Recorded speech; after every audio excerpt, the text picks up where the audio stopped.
This video is brought to you by Squarespace, the all-in-one website platform for creatives. This one was definitely an instant classic, I think. Welcome back, Popstars. I'm Rizzo. I'm Benji, and today we're talking about one of them days. We've just had one of them days, so we decided to see one of them days. I mean, America is having one of them days. I was gonna say. We loved this. I mean, when we left the theater the first time, what was the thing that came out of your mouth? We both go, damn, I could literally turn around and watch that again. You said, come on, projector. I said, play it back, run it one more time.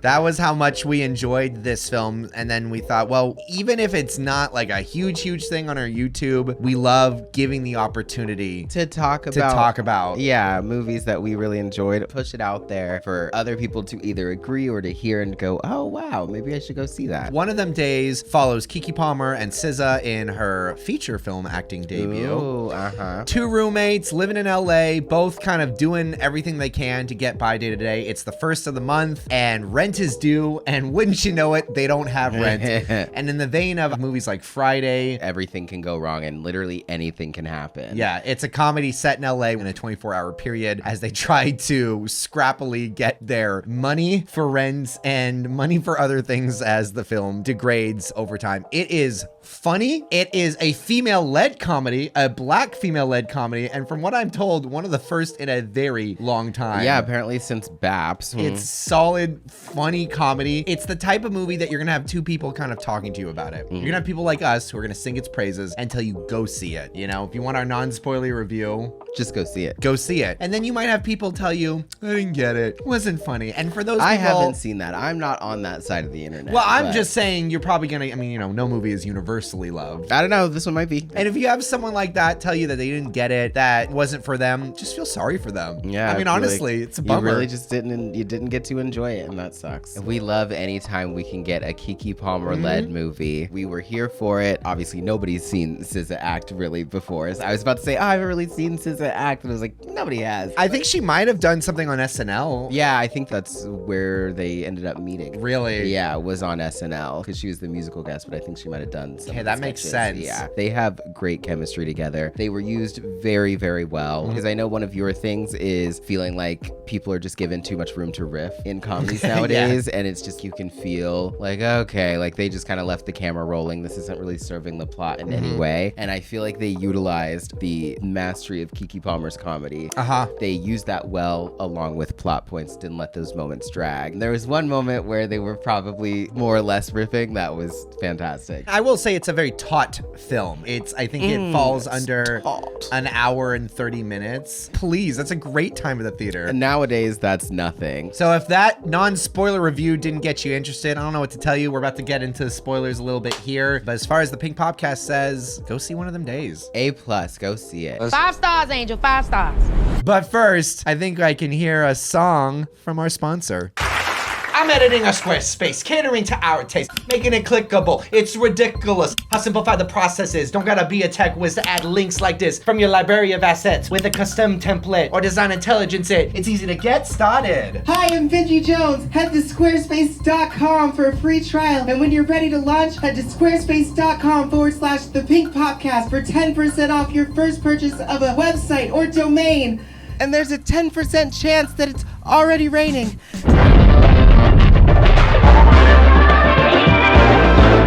In this film, you have Keke Palmer and SZA. Keke Palmer is the one who's got all her shit together, or at least trying to get her shit together. Yeah. One always has a plan. She is a manager, or I want to say she's like the manager at Norm's. She's got a 4 p.m. interview to be a franchise owner. Manager. Whatever. Keke Palmer's Drew. And SZA plays Alyssa, who is just kind of vibes with the universe. Things will work out. I'm talking to my ancestors. I got prayers out to God. Yeah. Got 2 prayers. What did she say? She said, we're gonna eat like a burrito or something that's got cheese in it. Yeah. 2 prayers to God and I'm good. You gon' blow up the bathroom later. Don't worry about me. I'm be fine. 2 kisses up to God and I'll be What straight. does that have to do with your stomach? God heals all things. Girl, you're lactose Tummy's included. Tummy's included. And she said, no, you're lactose intolerant. You don't pray enough, Prayers Keke. are not going to do that. So very much that vibe. But again, it's not done in a really extreme way. It's very chill. They both love each other. They do. They didn't really go over why they're friends or how they they met or anything, right? But I didn't care. No, I didn't. I literally am just thinking about it now that we're talking about it, because I was like, how did they decide to be not only friends, but because friends, sure, but roommates, whereas you have one person that's whoosh, the universe will take care of it. When has she ever made money? Like, what? That's a great Where question. does her money come from in the first place? Like, these characters in maybe a more traditional script would be shouting at each other all the time. I mean, you know, you've got Superbad where the personality conflicts are a little bit more explosive, even with a Michael Cera type character. But in this one, they just they like each other, you know? I do like how genuine you can kind of see the way their friendship works, where they do definitely need each other and rely on each other outside of just enjoying each other. Like, you can see where they kind of fill each other's gaps, and there's a lot of forgiveness and leeway between them. Even with Keke Palmer being incredibly annoyed with SZA's boyfriend being there for 6 months. Like, I'm like, that's insane. And she went and bought orange juice, and he immediately went in the fridge and started drinking and it. he had the audacity to look down at her and kind of coo out this little passive aggressive bullshit. All Get his the shit fuck out of my face. He's lucky he was hot. But they God. You know you are Alyssa and I am Drew. I don't think so.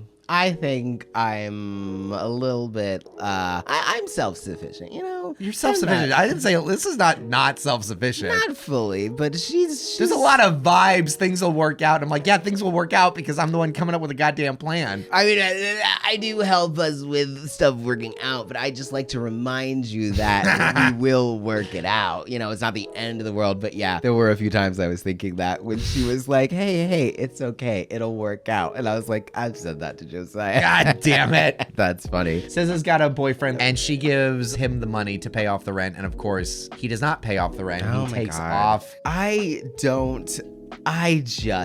couldn't. I would be so pissed. I would have chased him down the fucking street. Like, when they were having the conversation and he was literally behind them, like, you can see him grabbing. I don't know if you saw it the first time. Not the first time. Did you see it the first time? I saw it the first time. So he literally, they're like arguing, like, wait, who has the rent? Why isn't it paid? And I guess he's in the living room gathering his shoes. In like less than 5 seconds. And goes and grabs like a bag of, I guess, something from the room that he's staying in with SZA. Went and grabbed that and just taken off. He's gone.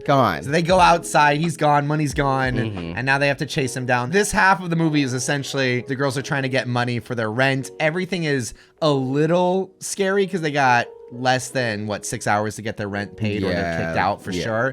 We run to the cash advance Oh place. my God. Probably my favorite scene of the movie. It's great. There's so many funny moments, and watching it the second time, this one still was one of the top moments when they're dealing with the cash advance lady. She looks at their credit score and goes, starts like almost crying laughing. It was hilarious. And I was like, that's me. My credit is shit. I really need to work on that shit. Full disclosure, my credit score is currently Are you having a heart attack? I've never seen a credit score this low. That was the moment that I felt like a lot of that was scripted. Okay. But they probably let them riff a lot in there. I mean, but those three ladies were killing it. They were great. There's just a lot of subtle things. And one of my I don't even want to say it's a critique. If you're coming into this film and you're asking me as a reviewer, okay, well, what were your notes? I would say you can tell that SZA hasn't been doing this a ton of times, but got a lot of charisma, got a lot of skill there. Director knew how to kind of utilize her. Yeah. She would do little small things that would make me laugh in the cash advance area. They gotta take a picture, of course, of whoever they're potentially loaning money to. And SZA just kind of does this little... like the piece with the peace tongue sign, out, but like, makes it just, it's so throwaway, so casual. She sees the camera, she says, boop. Yeah, and I was just like, it's Cute just face, small it's great. stuff like that where you can tell an actor feels very comfortable, even if from what you're saying, she probably didn't feel as comfortable because this was her first feature film. I mean, she said like the set was obviously a good experience and she felt safe, but being perceived by cameras and all that kind of stuff is very new. Yeah, well, she killed it. Big plot points was we met Katt Williams, hilarious. He tries to warn them not to go into the bank. Please get out. He was good. Apparently, he stayed in character a lot of the time on set. So he, at one point, they said he was walking around saying some lines and then ate one of the flowers on one of the tables. It sounds like he was doing a good mix of playing around in the character, but not being a menace. Right, just kind of a, did you just see what Katt did? Just enough to be like, he loves that character. We go to the blood bank, the fucking blood bank, where just so many What things. is that actress's name were from? not right from Abbott Elementary. Yeah, Janelle James. Hold up. I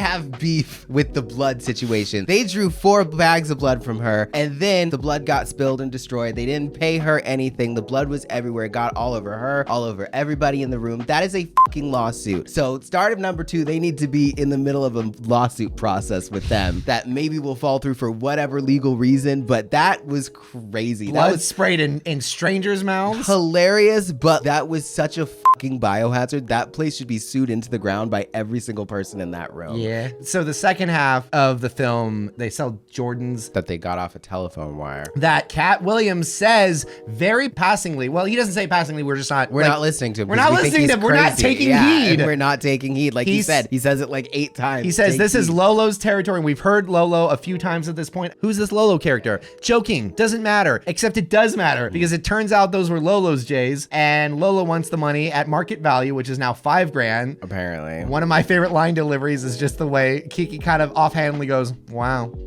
now we're gonna die." It's just. You repeated that like 8 times in the theater while the movie was It's going. just funny because she just kind of was like, Well, if you want to know the vibe of this movie, it's that. They just got told that they now owe $5,000 or they're going to get killed Tonight. by a gangster. And Keke Palmer is just, that's a mild inconvenience. guess we're dead. It might as well happen. I've lost my job. I've lost everything. I will say the part where they're walking home sad on opposite sides of the street, I was like, come on, somebody needs to sing. If we watch this on the channel at some point, I will add something there. Oh, you will? Yeah, I was already editing it in my head. So then, the last 20, 30 minutes are how can they make money to pay off the gangster? The girls are mad at each other, but They've then, of gotten course, kicked out of the house. one of my favorite lines from the movie, though, is he comes up and he's like, give me my money. And Pulls out the gun and she said, what are you gonna shoot me in front of all these people? BAM! Shot in the air, and then drops the gun very slowly, puts it in her face and goes, What people? after everybody fucking runs and clears out. But even just her little line, oh, I guess you will. Okay, yeah, right? I think there could be a sequel, not just story-wise, but I think enough people liked this movie. Yeah. And I can't imagine it was very difficult or expensive to produce. I think one of the biggest laughs, though, in the first screening of the movie that we went to was the very last credit and subtitle that shows where the characters are. They say, Yeah. oh, Alyssa and Drew now have a combined credit score of what, 442? Yeah, they said it's still low, but they're working on it. And it was a laugh, and then it rolled into a cheer. And we're like, yeah, good Yeah, for we them. got Get you. your shit together. Great way to end a movie. Yeah. I appreciate the efficiency of scripts like this. It's cheesy, but I love it that every throwaway line, everything that's introduced ends up getting paid off in the end. It's definitely a genre that I lean towards enjoying because you can kind of go with the flow a little bit. The genre of everything that could go wrong will go wrong, and it's set within a certain hour time frame.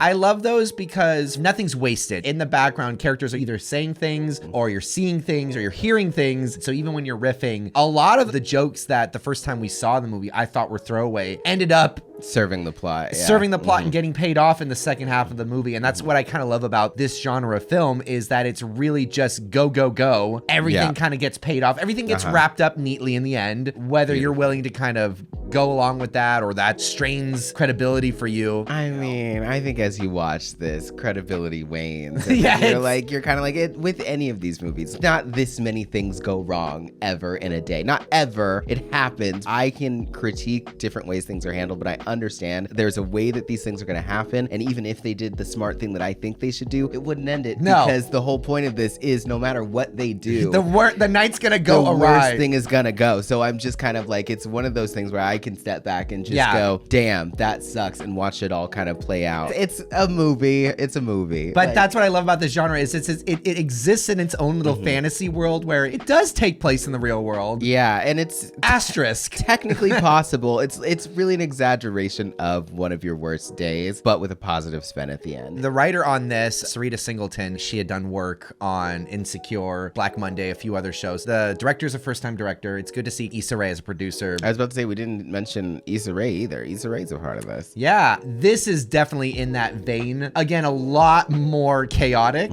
but it's still not even as chaotic. I was like, depending on how you look at chaotic, because really, it's like... It's just an average day for most LA people, if you're really thinking about it. And I was like, and Keke Palmer's character was less chaotic and more chaotic things were happening around her, and she was trying to keep it together. I feel like the characters in Insecure are pretty chaotic in general, just within themselves. There's a lot that they all had to work out. This movie does kind of have a vibe to it, and that's another thing that I would say if someone doesn't like it, they don't get it, because you're missing out on the vibe. This movie, as chaotic as it is, as wild as things get, it's kind of just chill. It's vibey. You really can just throw it on, whether in the background or to fully focus. It's a great background of party movie, or it's a great, everyone shut up, it's late at night, we all ordered Church's chicken. Oh, it's Church's. We have those. This movie made me want some Church's chicken. We can drive down to Crenshaw and get some. I live in LA. I haven't lived this experience to the full extent, but I've lived a lot of it. And I can't speak to the Black experience, but there was a lot of while watching it that I went, this feels like it wasn't just pulled out of thin air. You know each and every one of these people. You've in some way or another lived each and every one of these experiences. You've met all of these people. Even one of the more outlandish gags, the tumbleweave, I went, because it wasn't just the way it was said on screen or depicted. It was the laughs in the theater the first time.